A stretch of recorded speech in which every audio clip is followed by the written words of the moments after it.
Nimba tugomba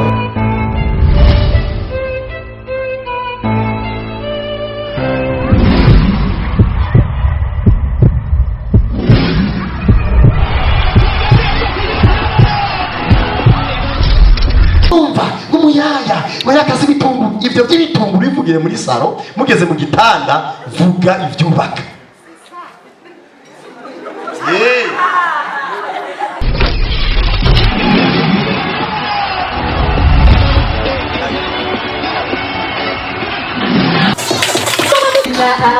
Belina, dites-moi vous tout nous. Waouh!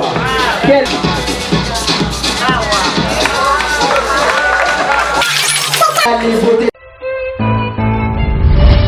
Waouh! Ça se passe à Gitega, c'est ISANGO.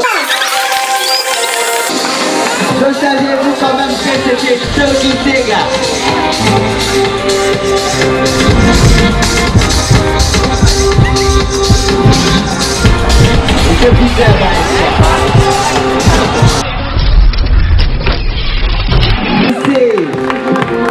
C'est là où elles font se sentir à l'aise. Waouh, les beautés de chez nous, ça vient de Gitega. Exactement, de nos artistes.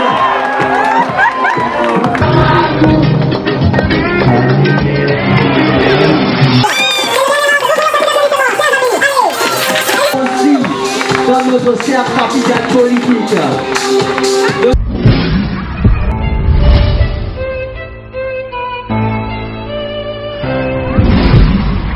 Nakunyurika kuri imbuto nziza quand même ubwiza mfise mutima mweranda yaramuhezagiye muto.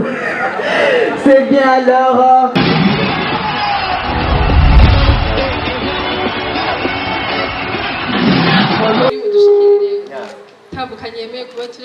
Thank you so much. Ingo zanyu Imana zikomeze kabisa. Amen.